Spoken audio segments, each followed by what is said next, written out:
Estamos contentos de poder estar esta mañana con todos vosotros.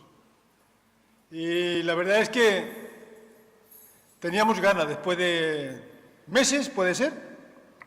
Tiempecillo ya. Y de ver con qué cariño alabáis al Señor. Qué buena cosa.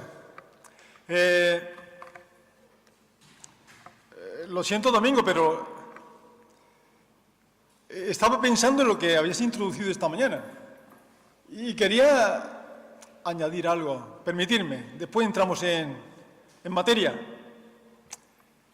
En el siglo XXI en el que estamos, a veces podemos hablar mucho de la liturgia, de las formas y de todo esto. Y tenemos el derecho de pensar. Pero permitidme una cosa en esta mañana, que también es importante reconocer algo. Por encima de la liturgia, de las formas, del decorado, tenemos que pensar en el contenido. Y a veces nos queremos trasladar a la iglesia primitiva, a la iglesia del primer siglo. Y cuando hablo del primer siglo es a partir de la muerte de Cristo hasta los años 90 y tantos que tenemos la revelación del Apocalipsis. Pero fijaos, estaba pensando en ese detalle, incluso casi compartirlo en la Santa Cena, pero permitirme que rápidamente podamos ver que nunca ha existido la Iglesia perfecta. Nunca ha existido la Iglesia perfecta. Y esto nos tiene que servir de consuelo. La Iglesia de Corinto era una iglesia muy rica en dones, muy entusiasta en muchas cosas, de tal manera que habían ciertas dificultades. La Iglesia de Corinto es como una especie de tratado de eclesiología que siempre es bueno meditar en ella. Pero hay un momento del que antes hemos leído en 1 Corintios capítulo 11. Antes de recordar el contenido de una liturgia, podíamos hablar de la Santa Cena. Era el momento en que los hermanos de Corinto habían pensado, vamos a tomar el pan y el vino, pero ¿por qué no vamos a hacerlo con una cena? Vamos a llevar nuestras cenas, a comer juntos, y luego después de la cena vamos a tener la memoria del pan y del vino, cumplir con ese mandamiento del Señor y hacerlo juntos. Y eso nos ha de pensar. ¿Por qué no tener una cena antes? ¿O por qué no irnos al campo o irnos a la playa o a la orilla del puerto y tener allí, pues, un aperitivo juntos, pero juntos? Y luego tomar allí la Santa Cena. La idea principal es que en esta iglesia de Corinto, lo voy a leer para que veáis el contenido. Dice que, si queréis no voy a ello, pero bueno, si el que quiere poner en la pantalla, perfecto. 1 Corintios capítulo 11, versículo 17 a la 22, dice, pero al anunciaros esto que sigue no os alabo, porque no os congreguéis para lo mejor, sino para lo peor. Pues en primer lugar, cuando os reunís como iglesia, oigo que hay entre vosotros divisiones, y en parte lo creo, porque es preciso que entre vosotros haya disensiones, para que se haga manifiesto entre vosotros los que son aprobados. Cuando pues os reunís vosotros, esto es, comer la cena del Señor, porque al comer cada uno se adelanta a tomar su propia cena, y luego tiene hambre y el otro se embriaga. Pues ¿qué? ¿No tenéis casa en que comáis y bebáis? ¿O menospreciáis la iglesia de Dios y avergonzáis a los que no tienen nada? ¿Qué os diré? ¿Os alabaré? En esto no os alabo. Y a continuación sigue diciendo, porque yo recibí del Señor lo que también os he enseñado, que el Señor Jesús la noche que fue entregado tomó pan y etcétera, etcétera, siguiendo, ¿no?, la normativa establecida por el Señor. Fijaos, una buena cosa que tiene que ver con un contenido de iglesia. Vamos a reunirnos y vamos a tener una cena. Pero aquí está dentro de lo que podemos ver los problemas personales que podemos tener, la forma de desvirtuarnos. Y esto a lo largo de la historia está presente. Y hay unos desajustes ahí. Pero lo importante por encima de lo exterior, de lo que es litúrgico, es el contenido. Y esto es muy importante. Tomar la cena del Señor. Recordar el pan y el vino, el valor que tiene, lo que nos recuerda, lo que nos representa.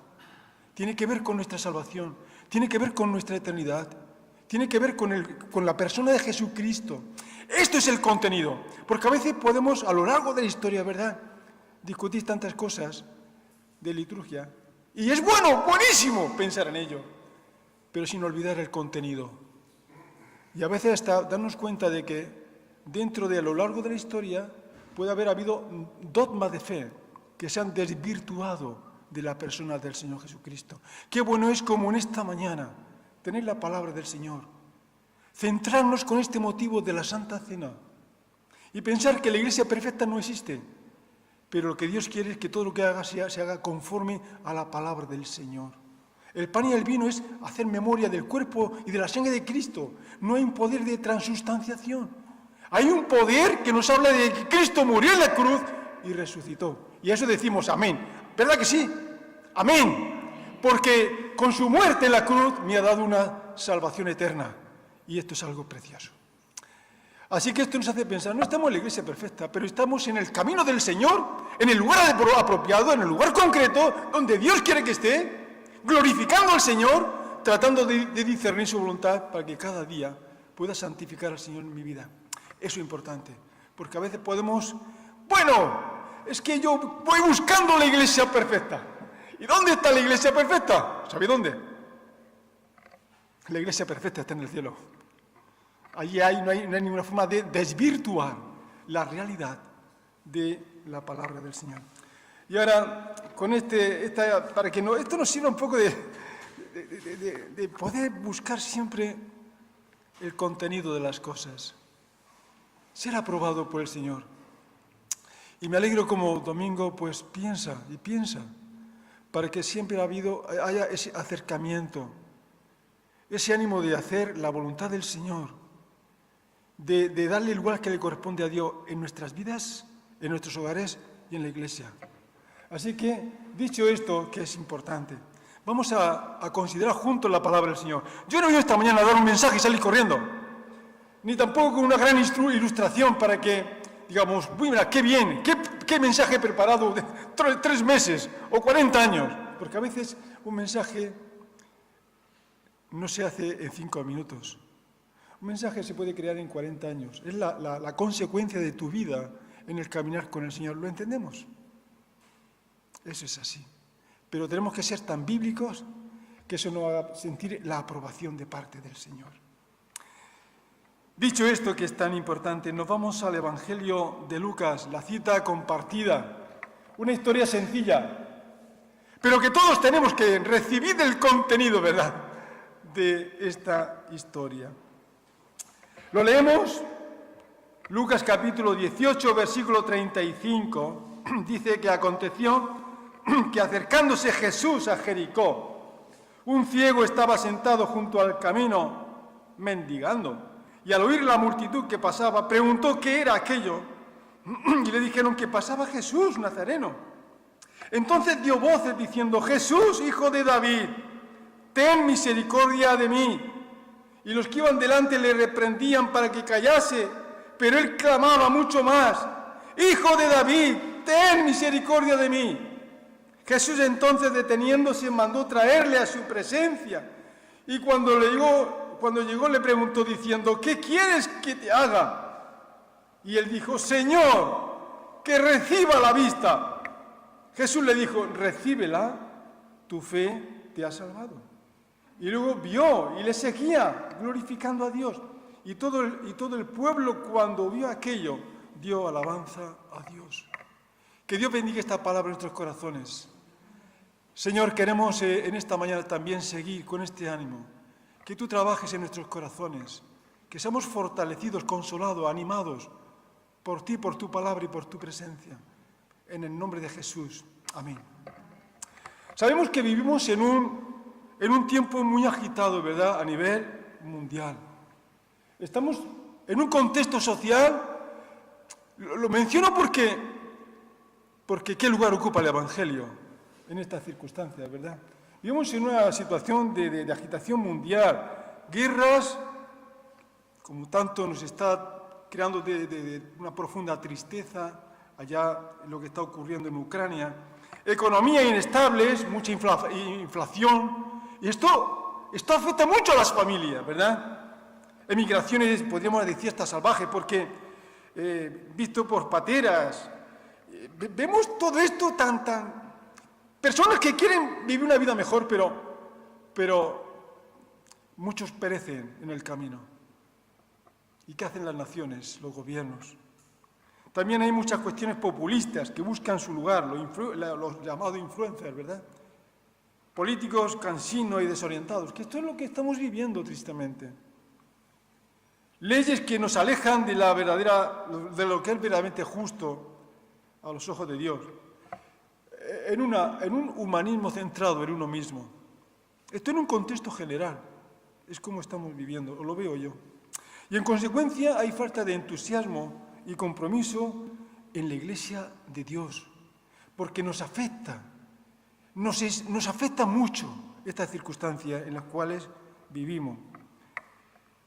Que ve que lo efímero tiene más adeptos y lo eterno, tristemente, se deja a un lado. ¿Es cierto o no? Nos preocupa el aquí y ahora, esto. Y ahí la economía, la convivencia y tantas cosas. Pero a lo mejor mañana podemos dejar de vivir, porque vivimos con una caducidad real en nuestras vidas, ¿verdad? Hemos leído esta historia. Un ciego de Jericó, una persona que estaba viviendo sus circunstancias particulares. Tenía un oído muy atento porque no veía, no conocía a nadie, solo de oídas. Y en aquel tiempo, en aquel contexto, no habían recursos. Y tenían que vivir de la limosna. Hemos leído, ¿verdad? Un ciego de Jericó que es sanado, podríamos decir, ¿verdad?, en esta mañana, en la predicación, en la reflexión, la meditación de la palabra. Lucas recoge esta historia que hemos leído, esta escena, que se repite en los 3 evangelios sinópticos, Mateo, Marcos y Lucas. Esto es importante. Cuando se repite una historia, es porque tiene un contenido importante, como todo, pero se hace un inciso mayor. Pero a la vez nos da más información. Porque los evangelios sinópticos, cuando se habla de una misma historia y cambian unas cosas o se amplía otras cosas, quiere decir que hay un mayor contexto de lo que se quiere enseñar. Es visto bajo 3 ángulos en este caso, de 3 personas, Mateo, Marcos y Lucas. Digo esto porque hay ciertas diferencias muy ricas. Mateo señala que son 2 los ciegos. Quizás se hace mención de aquel que tiene la voz cantante, aquel que irrumpe clamando a Jesús de Nazaret que pasaba. Y también que se trataba de la salida de Jericó, uno que entra y otro que sale, al igual que Marcos. Y es notorio que había que recordar que había 2 Jericó, la Jericó hebrea o judaica, propiamente judía, y aquella reconstrucción también que habían aportado los propios romanos. Salía y entraba, pero también podemos pensar que se desarrolla esta escena entre la entrada y la salida de Jericó. No hay contradicciones. Nos damos cuenta de la riqueza que tiene la palabra del Señor. Nos acerca al encuentro de la última semana, la semana de pasión. Esta historia es una historia que no se vuelve a repetir. No hay momentos en los cuales Jesús vuelve a Jericó. A veces parece que hay una oportunidad para coger el tren en esa estación que se ha parado y yo tengo que subirme a ella porque necesito hacer este viaje. Es como oír el Evangelio y no saber si mañana voy a escuchar el Evangelio o no.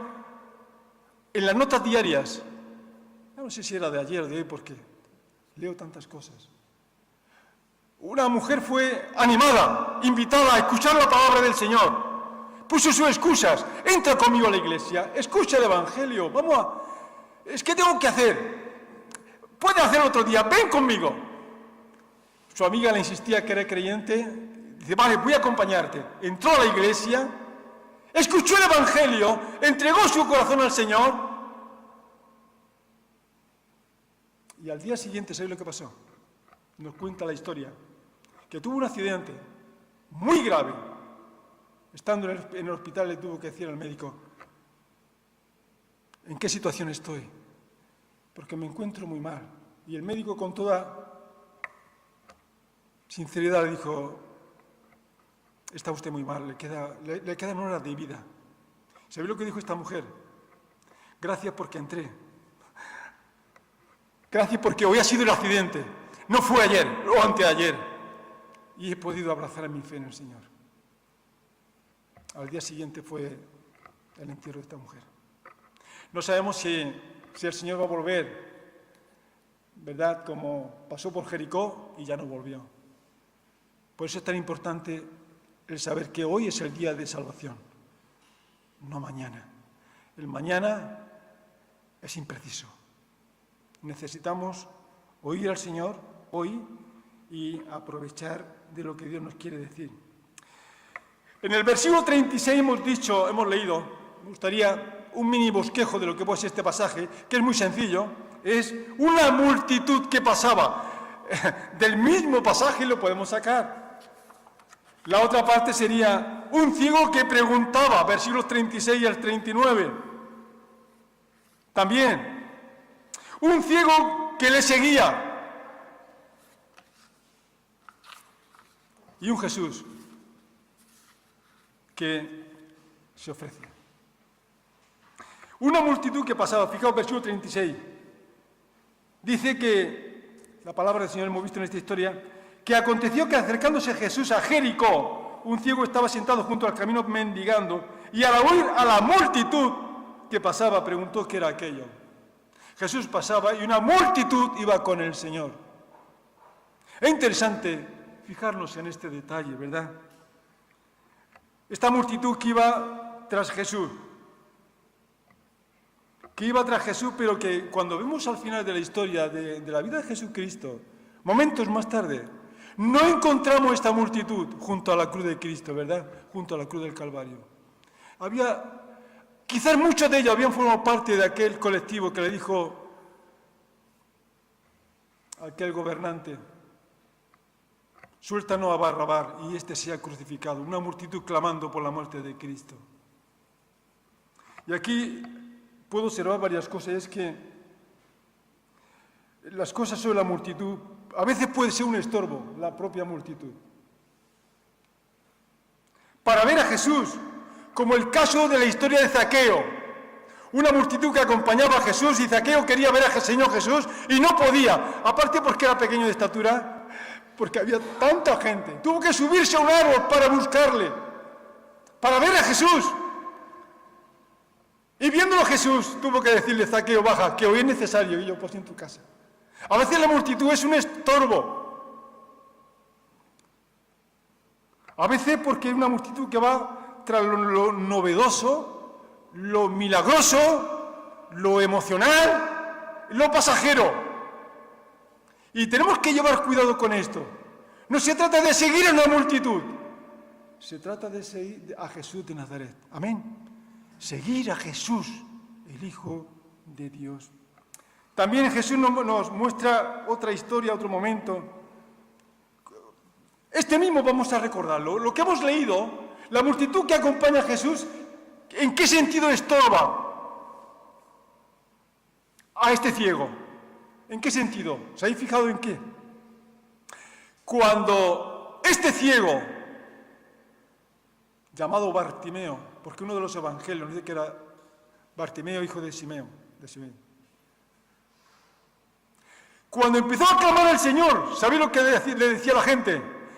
Que se calle, que no moleste al Maestro, que no moleste al Señor. Dice así, versículo 39, y los que iban delante le reprendían para que callase, pero él clamaba mucho más: Hijo de David, ten misericordia de mí. A veces la multitud es un estorbo y no desfigura la realidad de Cristo. Cristo quiere escuchar al necesitado. Y a veces la multitud nos quiere que nos callemos para que vivamos de esa manera siempre. Qué triste, ¿verdad? Hay otro momento también en que la multitud le acompaña al Señor Jesús. ¿Sabéis lo que hizo el Señor Jesucristo en ese momento? Lo vamos a ver. Lucas capítulo 14, en este mismo evangelio. Y fijaos lo que dice la palabra del Señor. Lucas capítulo 14, versículo 25. Grandes multitudes iban con él, con Jesús, y volviéndose les dijo: si alguno viene a mí y no aborrece a su padre y a su madre, y mujer e hijo, y hermano y hermana, y aún también su propia vida, no puede ser mi discípulo. Y el que no lleva su cruz y viene en pos de mí, no puede ser mi discípulo, etcétera, etcétera. Al final tiene que decir también: así que cualquiera de vosotros que no renuncie a todo lo que posee, no puede ser mi discípulo. Tiene que pararse ante una multitud y casi como decirle: ¿por qué me seguís? ¿Lo entendemos? Porque cuando seguimos a Jesús, tiene que haber un motivo, tiene que haber una razón, un sentir verdadero. ¿O no? El Señor Jesús tiene que pararse y tiene que manifestar que primeramente tenemos que amarle a Él por encima de todas las cosas. La palabra aborrecer es justa, es conveniente aquí, para resaltar no una especie de hipérbole, sino una paradoja que en la literatura se utiliza para mostrar algo que parece que es contrario y que se utilizaba en aquel tiempo. A veces también hoy podemos utilizar la llamada paradoja, que la idea no es tanto aborrecer a los padres, a los hermanos, a la familia. Ya dijo el Señor que amemos a nuestro prójimo como a nosotros mismos. No se puede contradecir, ¿verdad?, este mandamiento del Señor. Pero la idea aquí es que el Señor tiene que ocupar el primer lugar. Lo dice el Señor, que para ser sus discípulos tenemos que amarle a Él, tenemos que seguir su cruz, identificarnos con su muerte y también renunciar a todo lo que posee, que no haya nada que impida una relación con el Señor.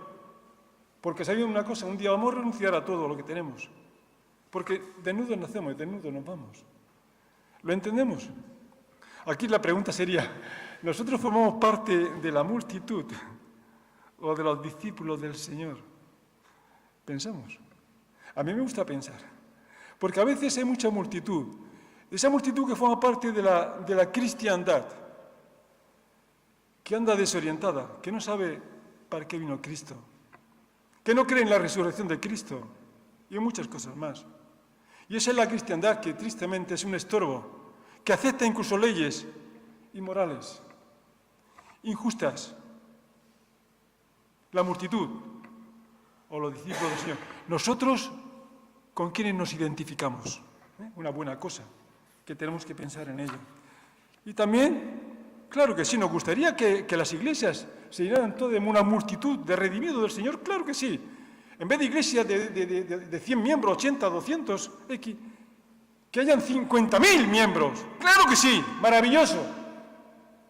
Bueno, pues pensemos que cristianos redimidos por la sangre de Cristo en este mundo hay millones, y hay auténticos cristianos que dan su vida por el Señor, y eso se manifiesta verdaderamente.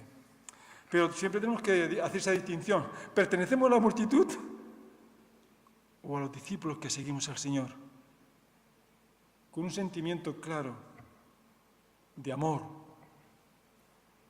y de dependencia del Señor? Porque somos sus hijos, porque nos ha salvado, porque todo es suyo. Y si llegamos a darle algo de lo recibido del Señor, le venimos a dar, porque nada es nuestro. Y aquí hemos leído el versículo 36 al 39, un ciego que preguntaba. Qué bueno es preguntar, ¿verdad? Preguntar. Hemos leído que este ciego que hace esta pregunta al Señor, a la gente, hemos leído que al oír a la multitud que pasaba, preguntó qué es lo que estaba pasando, qué ocurría, que había tanta gente que pasaba por esa entrada a Jericó. Y le dijeron que pasaba Jesús Nazareno. Él, por lo visto, ya había oído hablar de Jesús de Nazareno, que hablaba con autoridad, que hacía milagros, que anunciaba el reino de los cielos, y que verdaderamente era el Hijo de Dios. Cuando supo esto, que era Jesús de Nazaret, dice la palabra de Dios que entonces dio voces diciendo: Jesús, Hijo de David, descendiente de David, del que esperamos la redención de Israel, ten misericordia de mí. Aquí no se anda por las ramas. Este ciego tiene una necesidad. Ha vivido muchos años ciego, dependiente de todos y de todo. viviendo una soledad increíble.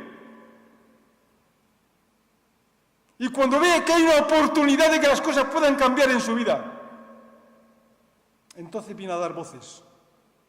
Dio voces diciendo: Jesús, hijo de David, ten misericordia de mí. Preguntó porque oyó y se interesó al saber que era Jesús, hijo de David. Este ciego era conocido, llamado Bartimeo, como antes he mencionado ahí en Marcos capítulo 10. Era ciego, por lo tanto no podía más que oír. Una persona limitada. Al saber quién era y habiendo oído de él, clamó, como he mencionado, a gran voz. Quería obtener misericordia de él en medio de los males que había recibido. ¿Cuántos males podemos nosotros recibir en esta vida? Que nos afecta el pecado a nivel personal y a nivel social. Nosotros podemos pensar que, igual que este ciego, clamamos a Jesús al saber quién es. Porque claro, la fe en Jesús determina quién es el Señor Jesús. Porque si una criatura cualquiera, no tiene sentido que yo pueda seguirle, que mi vida dependa de Él, porque es una persona como yo. Pero es que Jesucristo es el Dios creador y sustentador de todas las cosas. Es el Verbo de Dios hecho carne. Es el Emanuel, el Dios con nosotros. Es aquel que podía decir que quien me ha visto a mí ha visto al Padre. Es el único que podía decir: yo soy la resurrección y la vida. El que cree en mí, aunque esté muerto, vivirá. Lo dice Jesucristo. Y así tantas cosas que decía. Cuando Jesucristo habla, todos tenemos que escuchar. Porque es la máxima autoridad del universo. El creer es una decisión de nuestra voluntad. Al saber quién es Jesús y qué es lo que ha hecho para nuestra salvación. Por lo tanto, lo más inteligente en esta vida es creer en Jesús. ¿Amén? ¿O hay otra opción mejor? ¿Hay otra cosa mejor que creer en Jesús? Porque creer en Jesús significa aplicarnos su sacrificio de la cruz y andar como un hijo de Dios, clamando a Dios en medio de nuestras necesidades como Padre, como un Dios cercano, más que un amigo, por supuesto. El querer una decisión voluntaria que aceptamos, que queremos aceptar. Ciegos, como todo el mundo, pero iluminados y convencidos de pecado por el Espíritu Santo. Porque el Espíritu Santo es quien convence de justicia, de juicio y de pecado, nos dice el Evangelio de San Juan. Es el poder del Espíritu Santo el que nos convence de pecado, que nos hace ver nuestra necesidad de recordar, de acudir a Jesucristo. Y nuestra responsabilidad está ahí, en creer o en no creer, entre clamar como este ciego o dejar pasar a Cristo como alguien indiferente. Cuán importante es creer en Jesús, beneficiarnos del mensaje del Evangelio. Por encima de toda liturgia, de todo paquete que puede envolver este precioso tesoro. ¿Lo entendemos? Porque después de todo, ¿de qué le sirve al hombre ganar el mundo entero si pierde su alma? ¿De qué sirven mis prestigios en este mundo? ¿O el qué me dirá la gente? Los prejuicios. Lo importante es tener una relación con el Señor, por encima de todo. Porque lo más importante es, como dijeran los apóstoles, es necesario obedecer ante a Dios que a los hombres. Amén. Obedecer al Señor, por encima de todo. Qué bueno es esto. Por lo tanto, hemos de ver el peligro del pecado, el peligro de nuestra condenación. La paga del pecado es muerte. Y la persona que no se haya reconciliado con el Señor Jesucristo, pues le espera una condenación, lo dice el Señor. Dios no puede ser burlado. Lo que el hombre siembra es lo que ciega. Siembra para la carne, de la carne segará corrupción. Siembra para el espíritu segará vida eterna. Es huir del pecado, huir del peligro. Por cierto, una anécdota. No hace mucho veíamos una nota de peligro. Íbamos, mi esposa y yo íbamos a Almería a ver a nuestro hijo mayor, que está casado y que gracias al Señor vive allá, está bien, con su esposa, su hogar, levantando un hogar para la gloria del Señor, con 3 hijos preciosos, 2 hijas y un hijo. Nos tiene contentos junto con los demás hijos, claro que sí. Nuestro viaje es un viaje de alegría, de disfrute. Vamos a ver a la familia. Pero ¿sabéis lo que nos pasó viendo por la autovía? No sé si os ha pasado alguna vez. En los letreros de tráfico, de estos que hay en la autovía, las pancartas grandes, decía, atención, peligro, vehículo en sentido contrario. ¿Qué os parece? ¿Lo había entendido? Leyendo en la autovía, en ese letrero de tráfico te está diciendo, peligro, un vehículo en sentido contrario que te lo puede encontrar delante tuyo, que no espera a nadie, no tiene por qué ir nadie, ¿verdad? A veces hay accidentes porque alguno se despista, entra por un sentido contrario y se mete enfrente de aquellos que vienen bien por su línea de sentido. ¿Lo entendemos? 2 veces leímos lo mismo, peligro, vehículo en sentido contrario, se os puede echar encima. Y cuando esto ocurre, ¿sabéis lo que pasa, verdad? Pues ni más ni menos que nos ponemos en alerta y en acción. ¿Qué pasa? ¿Encontraré ese coche que viene de frente?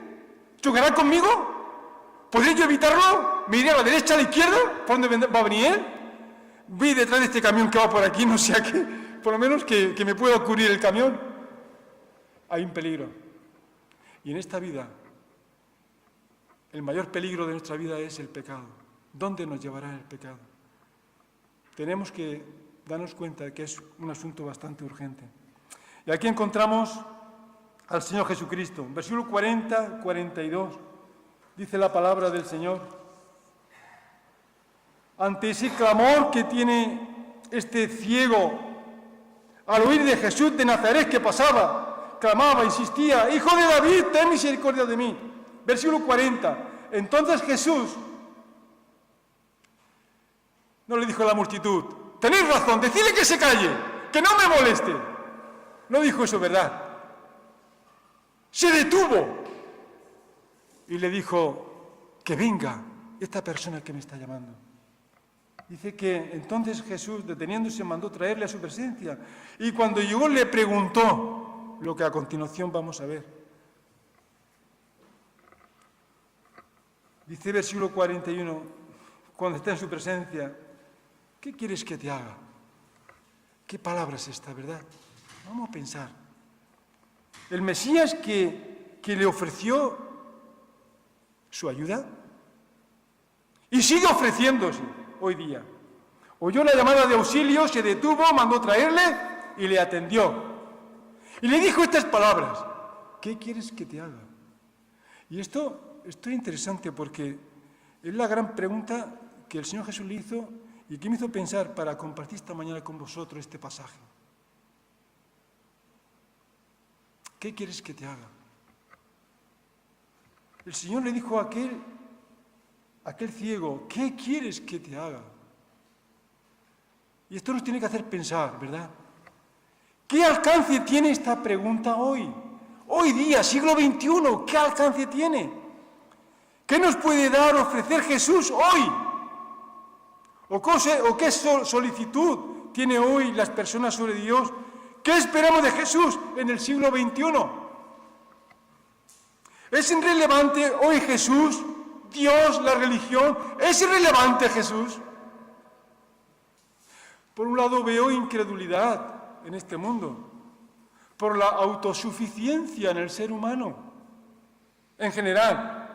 Y por otro lado veo que en la cristiandad veo que hay una pérdida de la observación, del poder sobrenatural, de ir no creyendo en aquello que es sobrenatural. ¿Qué le diríamos hoy a Jesús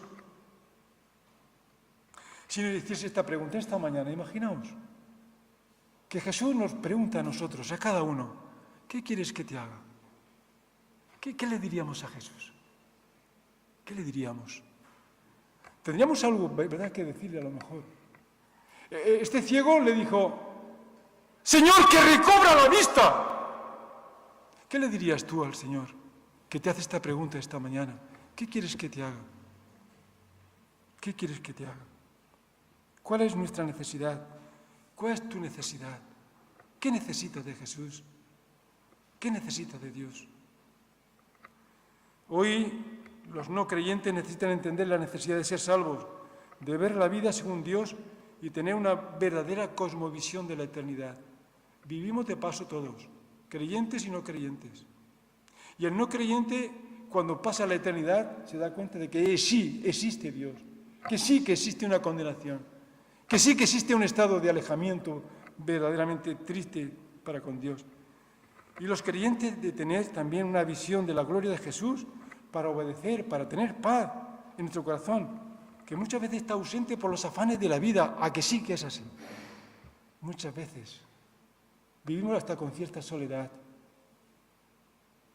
con cierta ausencia de la paz del Señor, los afanes, las preocupaciones, las tensiones de la vida. Lo más importante lo dejamos a un lado, porque las pasiones y las tensiones de la vida pasan. Y como dijo el Señor, el mundo pasa y sus deseos, pero el que hace la voluntad de Dios permanece para siempre. Yo me quedo con esa parte, como María, cuando Jesús allá en Betania fue a verles. Marta estaba ocupada con sus cosas importantes que hacer, los quehaceres de la casa, ¿verdad? Y incluso la comida y todo. Pero es que era importante que estaba Jesús allí. Y María estaba allí escuchando al Señor Jesús. Y tuvo que decir Marta, Señor, no te da cuidado que mi hermana está perdiendo el tiempo aquí. Con las cosas que hay que hacer, ¿verdad? Con las cosas que hay que hacer y vas a la iglesia, con las cosas que hay que hacer y te pones a leer la Biblia, la palabra del Señor. Pero un día dejaremos de hacer cosas. El otro día estaba en el cementerio en Archena para ver, pues, parte de la familia que tenemos allí, y nos damos cuenta de que allí ya nadie hace nada. Cuando estamos allí, nadie hace ya nada. A veces estamos afanados por tantas cosas que son importantes y buenas, pero nos dejamos lo más importante.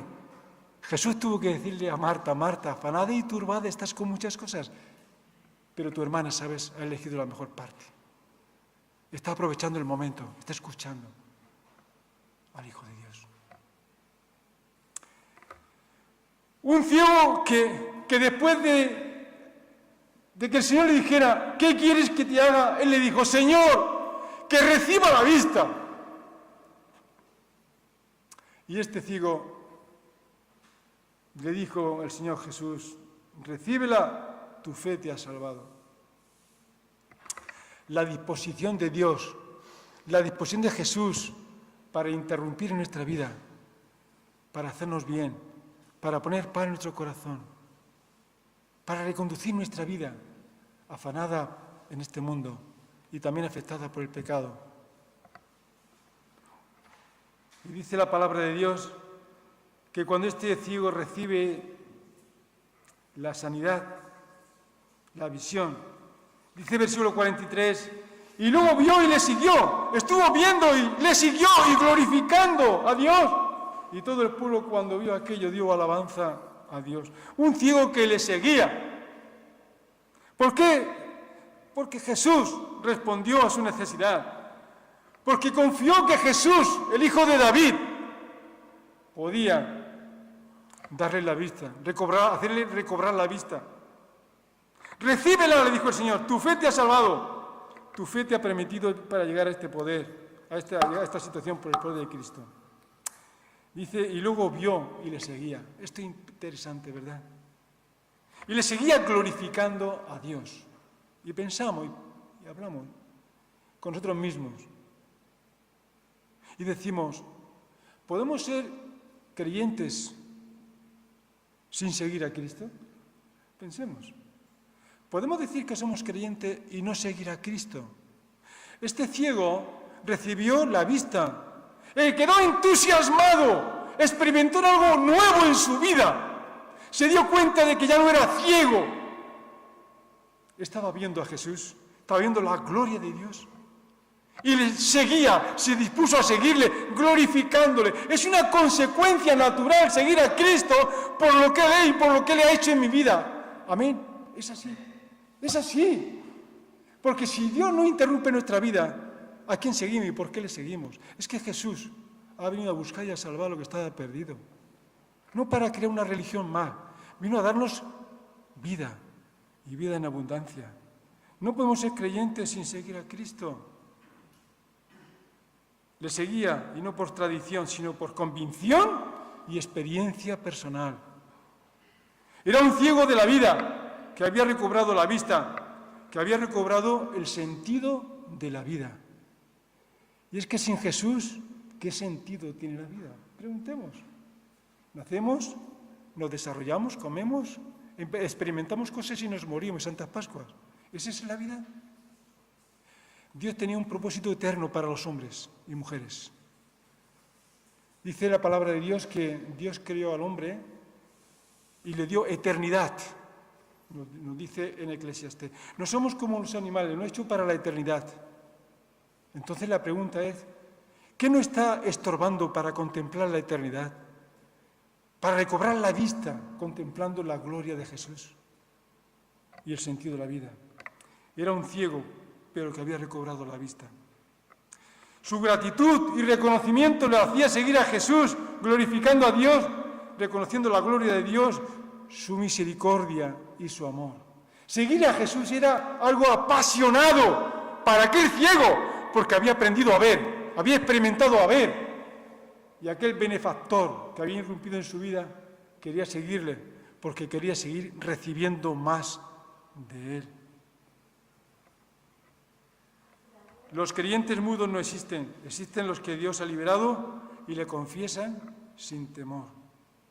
El Señor pareciera que hoy nos quiere decir, ¿qué quieres que te haga? Se lo dijo a un ciego que al principio daba voces.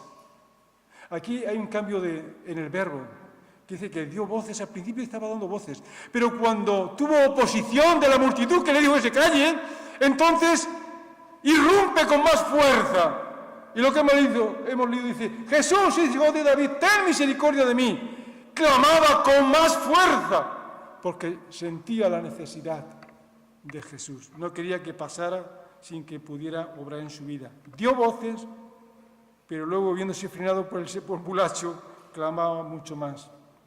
No nos dé vergüenza de clamar, de dar voces, llegar a clamar a Dios para que actúe en tu vida y en mi vida, en medio de nuestras necesidades.